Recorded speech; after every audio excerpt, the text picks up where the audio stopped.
글쎄 전세, 전세가 제일 걱정인데 아무튼 네네. 전세입자가 있는 상태에서 집을 매수하는 경우 어떤 규제를 적용받는지요? 중도금 이주비 대출을 잔금 대출로 전환하는 경우 잔금 대출 실행일과 소유권 이전 등기일이 일치하지 않는데 기존 주택 처분 기한을 언제부터 기산합니까? 예, 소유권 이전 등기일 기준으로 6개월 이내. 잔금이 아니라 이전 등기 기준으로. 이전 등기 기준으로 6개월 이내에 기존 주택 처분하시면 됩니다. 경락 자금 대출도 6억 원 한도 및 전입 의무 등이 적용되는지. 원칙적으로 그래요. 와. 그럼 이거 나중에 명도 문제 생길 텐데. 그죠? 그래서 밑에 2번에 대한 게 나온 것 같아요. 2번 한번 읽어볼까요? 네. 그럼 수도권 규제 지역에 주택을 낙찰받을 경우 경락 자금 대출에 대해서도 다주택자 대출이 제한됩니까? 네, 일단 기본적으로는 수도권, 즉 서울 수도권에서 낙찰받아서 경락자금 대출을 받으면 기존 유주택자, 1주택자, 다주택자는 지금 경락자금 대출 제한되는 그 지금 그 기존 규제 나온 그 규제가 적용이 되는 거고 네. 다만 밑에 보니까 임대인의 전세 보증금 미반환으로 인한 경매 참가 등 불가피한 사유에 대해서는 금융회사의 여신심사위원회를 통해 예외를 인정받을 수 있을 것임. 전 이게 너무 희망으로 봤어요. 그러니까 이거는 지금 예외 규정을 적용할 수 있다라는 여지를 준. 근데 이렇게 해야죠. 안 그러면은 그 명도 문제 어떻게 해요? 그지 않을까요? 정확한 거는 이제 여신심사위원회, 본부 여신 승인 담당자들이 판단을 할 건데 그런 피해들을 좀 막을 수는 있을 것 같습니다. 다행히. 대책 시행 전까지 부동산 매매 계약은 체결하지 않았으나 미리 대출 신청 접수를 완료한 경우 종전 규정을 적용받을 수 있는지. 일단은 대출 신청 접수를 완료했으면 종전 규정인데 거의 대부분 대출 신청 접수할 때 매매 계약서 없이는 잘 안 해줘요. 그러니까 저도 이거 읽어보면서 무슨 얘기인가 싶어요. 그러니까. 이런 거가 있어요? 없어요. 거의 없다고 보시면 돼요. 은행이 무슨 자산 구상 은행에서는요. 네. 이 일을 불필요한 일을 줄이기 위해서 이 대출 자서도 미리 안 받잖아요. 네. 딱 한 달 정도 남으면 두 달 전부터. 예, 거의 뭐 한 달 두 달 남아야 그때 서류 받기 시작해요. 네. 글쎄 전세, 전세가 제일 걱정인데 아무튼 네. 전세입자가 있는 상태에서 집을 매수하는 경우 어떤 규제를 적용받는지요? 네, 자 전세입자 있는 주택을 매수한 경우 지금 갭 투자를 한 거죠.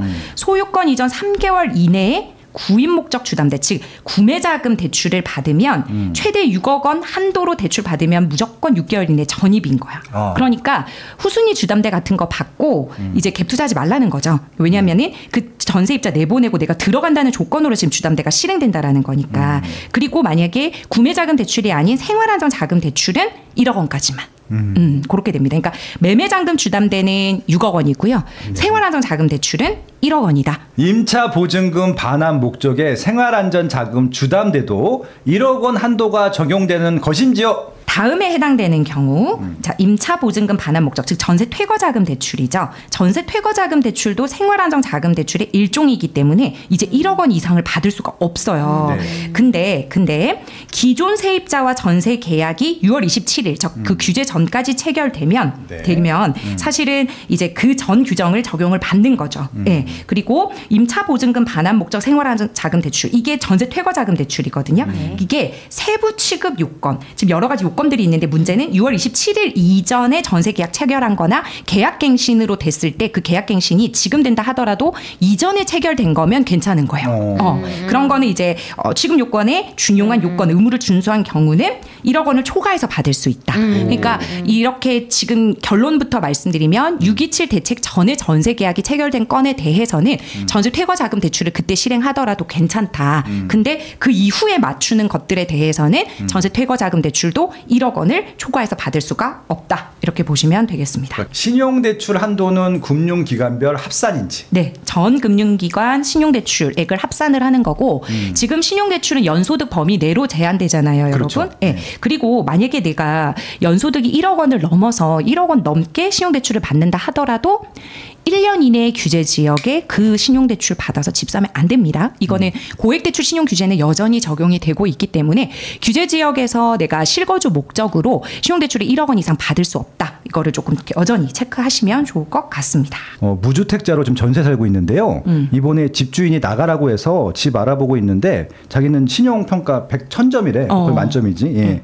연봉도 이상 없어서 대출 문제 없다고 지난주까지 은행원이랑 이야기를 했는데 전세 대출 말씀하시는 걸까요? 그렇죠. 그렇죠. 7월부로 바뀌어서 마이너스 통장이 있으면 전세자금 대출이 안 나온다는데 마통 상한해야 나온답니다.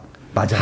이게 그 DSR을 보는 그러니까 이게 지금 제가 누누이 여러 번 말씀드린 전세자금 대출 받기도 녹록지 않아질 겁니다. 그리고 은행 자율적으로 DSR 볼 수 있습니다라는 게 바로 이거거든요. 예, 그리고 그러니까, 또 은행원 상담이 8월 달까지 전세자금이 이미 다 소진되어서 9월 달 거 그때 가서 얘기하자고 했다고 하는데 맞아요 이게? 네, 왜냐하면 은행 자율적으로 이미 총량 거의 다 소진이 됐어요. 전세자금도 총량됐어? 왜냐하면 전세자금 대출도 주담대 총량 규제에 다 들어가는 거니까요. 네. 대부분의 은행들이 여러분 지금 3분기까지는 거의 신청 접수를 안 받고 있어요. 그렇겠지. 그렇기 때문에 하시려면 진짜 내가 급해서 사고 낼 것 같으신 분들은 빨리 하는 게 맞고 너무 무리해서 지금 집을 구매한다든지 이러면 표적의 대상이 될 수 있기 때문에 좀 전략을 제대로 펴시고 가시기를 바랍니다. 장기 카드 대출. 카드론. 카드론이라고 해야지 우리가 장기 카드 대출 헷갈려. 카드론. DSR 포함돼요. 뭐 빼박이네.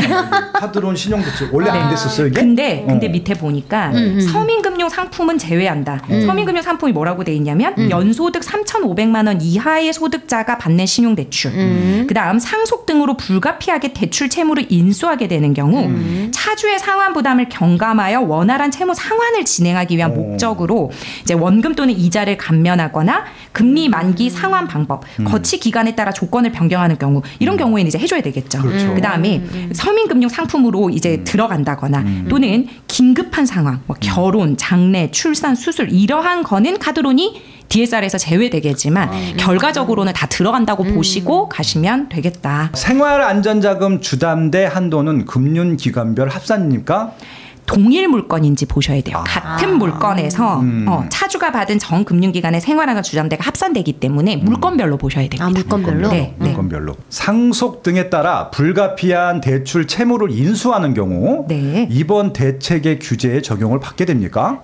다행히 지금도 보시면 여신심사위원회를 통해 예외 규정을 인정받을 수 있을 것임이라고 되어 있기 때문에 그러니까 불가피한 경우들 있죠. 이런 거는 예외 규정 적용해주겠다는 의미이기 때문에 예외 규정이 우리가 상식적으로 생각했을 때 이거는 저 예외 규정 해줘야 되는 거 아니야? 이거는 해주겠다는 의미이기 때문에 네, 보시면 되겠습니다. 상속 이런 것들은. 다행입니다. 수도권 규제 지역 외에 소재한 주택을 구입하는 처분 조건부 1주택자도 6개월 내 처분해야 하는 것입니까? 지금 지방에 관한 거는 사실 이번 게 들어가지 않기 때문에 처분 조건부 1주택자가 구입하는 주택이 수도권 규제 지역 외니까 지방이잖아요. 그럴 경우에는 종전 규정 적용.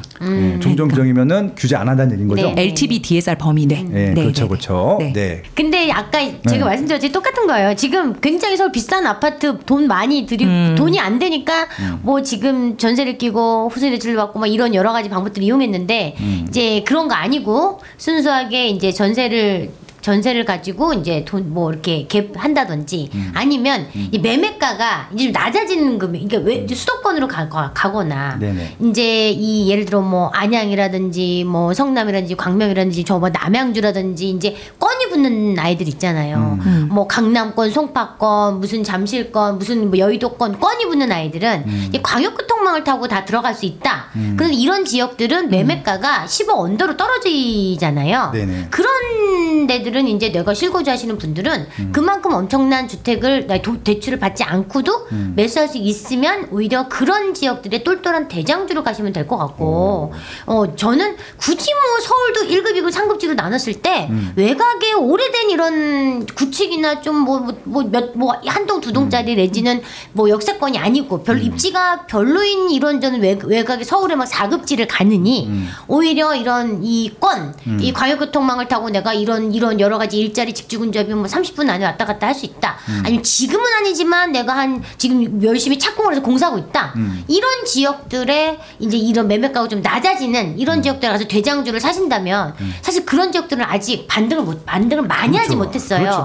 예, 살짝 맞아요. 지금 제가 사실은 이제 뭐 경기도 살고 이제 안양 평촌 살고 있으니까 너무 잘 아는 게 주말마다 집을 보러 와서 너무너무 힘들어요.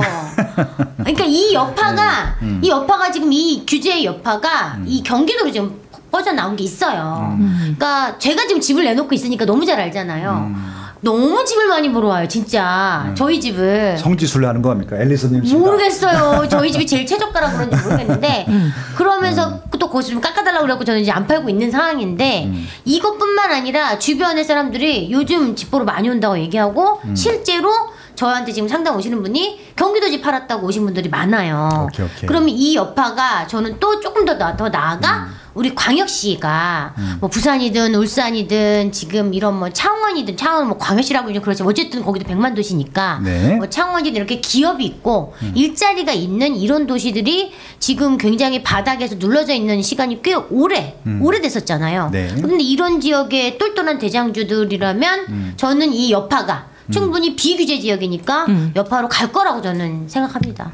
부동산 담보 신탁 대출도 6억 원 한도가 적용됩니까? 그러니까 신탁으로 하면 반공제 하지 않아서 우리가 LTV 비율까지 최대 대출 받을 수 있는 거 그거 말하는 거거든요. 네네. 자, 소유권 이전 3개월 이내에 보유 주택을 신탁하고 받는 즉 내가 주택 구매 자금 대출로 신탁을 할 때 수익 증권을 담보로 주담대 받는 경우 즉 그 구매 자금 대출 말하는 거거든요. 그 경우에도 당연히 근본 조치가 적용된다. 왜냐하면 신탁을 하게 되면 사실 그날 그 소유권이 이전되는 거잖아요. 당일에. 그래서 상관없나요? 이렇게 물어보시는 분들이 있는데 아니다. 동일하게 신탁 대출도 적용이 된다. 이렇게 보시면 되겠습니다. 누구도 가르쳐 주지 않지만 꼭 해야 하는 일. 나에게 가장 가까이 있지만 멀게만 느껴지는 일. 남들보다 빠르게 시작하는 것이 유리한 일. 내가 하고 있는 일은 내 집 마련과 투자입니다. 교통망, 상가, 입지, 세금, 청약. 나는 이 모든 일을 스마트 튜브 경제 아카데미에서 시작하고 있습니다. 스마트 튜브 경제 아카데미.